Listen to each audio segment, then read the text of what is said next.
नक्की. आणि जाता जाता एक सांगू इच्छितो की फक्त तुम्ही ॲडवाईस घेऊ नका, तर जर तुम्हाला योग्य वाटसं भेटली जीवनामध्ये तर त्यांना तुम्ही तुमच्या बिझनेसचा एक हिस्सा बनवा. त्यांच्याबरोबर तुम्ही इक्विटी शेअर करा, त्यांना इन्व्हॉल्व करा. जेव्हा तुम्ही कोणाला इक्विटी देता ना, तर he starts living that journey with you. मग तुम्हाला त्याच्याकडे मदत मागायची गरज नाही.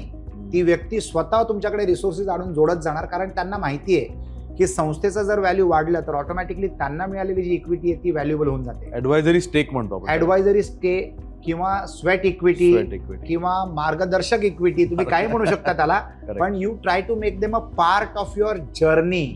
मी असे अनेकांना करतो आणि अनेकांबरोबर तुम्ही जोडू शकता अशा पद्धतीने. फॉर एक्झाम्पल तुम्ही कोच आहात. आता रणवीर सिंग हा ऍडव्हर्टाइजमेंट करत नाही, हा ऍडव्हर्टाइजमेंटच्या पैसे घेण्याच्या व्यतिरिक्त त्या कंपनीचा स्टेक देखील घेतो. आज रणवीर सिंगची नेटवर्थ फक्त इक्विटीच्या मार्फत 2000 कोटीच्या पुढे गेलेली आहे. आणि तो ज्या कंपनीमध्ये इक्विटी घेतो ना, त्या कंपनीबद्दल जाहिरात नसताना सुद्धा बोलतो आणि प्रत्येक प्लॅटफॉर्मवर त्याचा प्रचार करतो. तर तुम्हाला रणवीर सिंग 24 तास मिळाला free of cost just by giving him equity. तर तसं कोणाबरोबरही घडू शकतं. तर start thinking about in a very matured way, जिथे तुम्ही लोकांना निगडीत करण्यासाठी त्यांना तुम्ही काहीतरी पर्सेंटेजमध्ये इक्विटी द्या.